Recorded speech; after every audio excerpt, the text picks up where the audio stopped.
એ ગામમાં જોતો ભોળા દાદા હું લેવા જોતો ઈ બધું મારે તમને કહેવાનું ઓય બાપા એલા ડોલ હું કામ મારે તો ભોળા દાદા હામું નહીં બોલવાનું ઈ પૂછે ને એનો જવાબ આપ એ હારું મારી ભૂલ થઈ ગઈ આ તો હું કામ ગામમાં જોતો એ ગામમાં જોતો કામ હતું એટલે આ તો કાલ જવાનું હું કામ ને જોતો ઈ એ હારું હવે જ્યાં જાય છે ને કઈ જાય તો વાંધો નહીં એ ભોળા દાદા આમ તો બહુ બીવા મીણ્યો તો બીવે જ ને ડોલ વાગે એટલે આમ થોન કેહા કાકા જમરૂ કાકા ની તો બીવા મિયા હવે બકુલભાઈ મમરાભાઈ બે બાકી છે આ ઈ હાસુ તો બકુલભાઈ મમરાભાઈ આવે ને તો એને ડોલ મારવી છે હે તો હાલ લે જીવડા એની જગ્યાએ બેસે બોલાય આવી આ ઈ હાસુ ઓલા દાદા તમે એક કામ કરો અહીંયા રહ્યો નકર તમને ભાળી જાહે ને તો ઈવડા ઈ બીન ભાગી જાહે આ ઈ હાસુ લે ઓ બાપા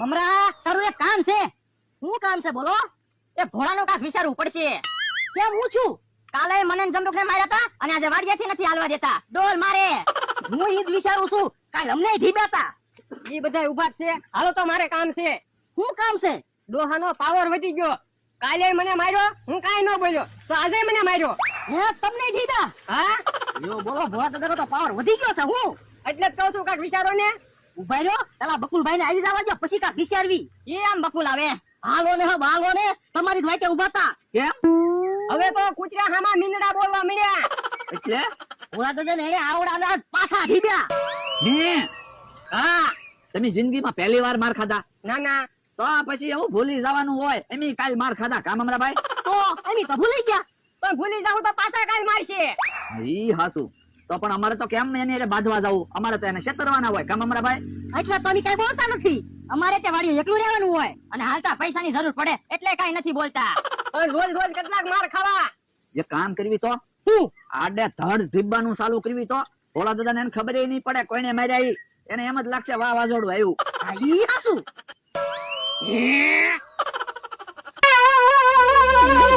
મારો માણા કેમ ફફડાતી આવે ભાગો કે પૂછ્યું એ વાહ વાજોડું આવે હે એટલે વાદળાય દેખાતા નથી પવનય નથી તો કેમ વાહ વાજોડું આવે એ ઈ વાહ વાજોડાની વાત નથી કરતો તો એ બકુલભાઈ મમરાભાઈ ને અમથોન કેહા કાકા ને જમરૂ કાકા ને બધા એક થઈ ગયા આપણને મારવા આવે હે તો હવે શું કરશું હાલો ક્યાંક ભાજી જાવી ભલા આપણી વાડી મૂકીને આપણે ક્યાં જાવું તો માર ખાવા પડશે ઓય બાપા તો પણ શાંતિથી બેસતો હોય તો પાછો કે કોઈથી બીવાનું જ નહીં ને હવે કાક પ્લાન વિચાર નકર માર ખાવા પડશે મને એક વિચાર આવ્યો હું ઓરાવો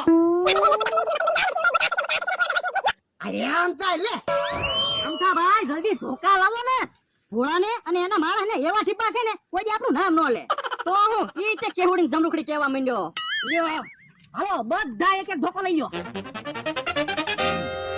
એ ધોકો પડશે વાહો બળશે ભોળા દાદા ભાગવા મંડશે ગીત નથી ગાવા હાલો જલ્દી ભોળાને ઢીબી નાખવી હાલો હાલો ઓણ દેખાડો હું કામ કરે કેટલું બધું ખાવાનું છે ખાવા મને હે ભાઈ આ કોની વાડી છે ભોળા દાદાની વાડી છે તો હું અહીંયા બકરીને ઘાસ ખવડાવું તો કઈ વાંધો નહીં ને એ કાંઈ વાંધો નહીં તમ તારે ભોળા દાદા કાંઈ કે ને તો એમ બેઠા એમ એને ગોતવી સેવી પણ તમે એને શું કામ ગોતો અમારે બદલો લેવાનો છે કાલ અમને એને કેવા ધીબ્યા હવે ભાઈ એવું તો હયાત કરે ભૂલી જવાનું હોય એમ થોડું ભૂલી જવાનું હોય આજ તો ભોળા દાદાના ટાંટિયા ભાંગી નાખવા છે એ ભાઈ એવું હું કામ બોલો બકરી બીવે છે ખાટલે નથી ઓડીમાં જોયું ઓડીમાં નથી ત્યાં હંતાઈ ગયા લાગે હા હંતાઈ ગયા છે અમથાભાઈ પાણીના ટાંકામાં જોયું એ પાણીના ટાંકામાં જોયું એન કઈ ક્યાંય નથી જો બોલો ઘડીકમાં ક્યાં ગલત થઈ ગયા ભલે ને હંતાઈ ગયા આજ તો જડે ને એટલે ભોળા ને ભોળા માણસના ટાંટિયા ભાંગી નાખવા છે એ ભાઈ ધીમે ધીમે બોલો ને બકરી બીવે છે જોવો તો ખરા ધરુજવા મુની તો પણ તમે બકરીના વાડીમાં સારવા લઈ જાવ જાવ હમણાં એમ ભોળા દાદાને કેના માણાને ઢીપશું નહીં તમે જોઈએ નહીં એકો પણ ભોળા દાદા તો અહીંયા છે નહીં તમે કેમ ઢીપશો હાલો તો બકુલભાઈ આમ જોવા જાય ઈ બાજુ કઈ નથી હલતા ને હાલો તો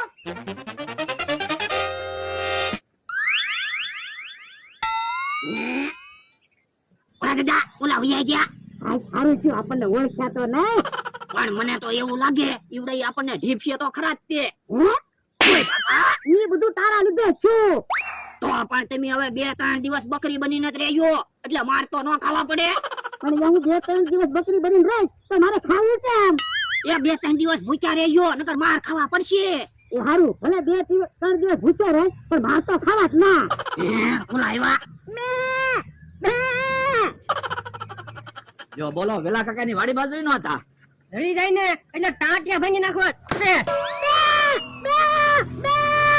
એ ભાઈ ધોકા પસાડોમાં ને બકરી બીવે છે, જોવો તો ખરા કેટલી ધ્રુવ છે. અમથાભાઈ ધોકા નહીં પસારતા, આપણે ભોળા દાદા ને માણા હારે વાંધો હશે. બકરી હું કામ બીવરાવો? એ હારું, મને તો એવું લાગે કે બહાર ગામ ભાગી ગયા છે. એમ તો કઈ બહાર ગામ નો ભાગી જાય હો, 500 વીઘા જમીન મૂકીને. તો પણ ક્યાંય છે તો નહીં. હે દાદા, અમે આમ ગયા ત્યારે ભોળા દાદા એનો માણસ આવ્યા હતા. હવે ભાઈ ભોળા દાદા ને એનો માણસ ને હું તો ઓળખતો નથી, પણ એક દાદા હતા અને એક જુવાન હતો, બે મોટર માં બેહીને ગયા. હમણાં ભાઈ તો મને એવું લાગે કે બહાર ગામ જ વહી ગયા છે. હાલો 15 દી પછી આવશું પાછા. એ હારું હાલો. ભોળા દાદા, હું હાલો ને મારા ગામડે વયા જાવી તો આપણને ગોતી તો ન કે. તારા ગામડે હું કામ જાઉં? ઈવડાઈ કહેતા હતા તો ખરા 15 દિવસ પછી આવશું. હવે ક્યાં આપણે બીક છે? આ ઈ હાસુ તો હાલો ખાટલે બેહવી. હારું, હાલ. બસ અહીંયા ઉભા રહ્યો. પણ હવે અહીંયા હું કામ ઊભું રહેવું? હવે ની વાડીએ ભાગવી. ક્યાં મમતાભાઈ બદલો નથી લેવો? બદલો તો લેવો જ છે, પણ ઈવડાઈ છે ક્યાં? એની વાડીએ.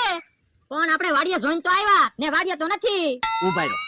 અમથાભાઈ ધોકો પસારતા હતા તો બકરી કેમ બે બે એમ બોલતી હતી? ઈ વિચારવા જેવું હો. તો બકરી જ ભોળા દાદા છે. હે એવું છે? હા, આપણે ભોળા દાદા ને ઢીબ્બાની વાત કરતા હતા ને ત્યારે જ બકરી ધ્રુજતી હતી. ઈ વાત હાચી હો. અને આપણે કીધું ને 15 દી પછી પાછા આવશું. હવે જોજો તમે ખાટલા જ બેઠા છે. હાલો તો ઢીબી નાખવી. હાલો હાલો. ભોળા દાદા, મેં ઈવડાને એમ કીધું કે મોટર માં બેહીને ઉઈ ગયા તો હાસુ માની ગયા. બોલો તો હું હાવ બુદ્ધિ વગરના ને આપણને ઓળખી ન ત્યાં. હવે તો ગમે ત્યારે ઈવડાને ઢીબવાના, પછી તમારે બકરી બની જવાનું. હા, ઈવડા ઈ ક્યાં આપણને ઓળખવાના?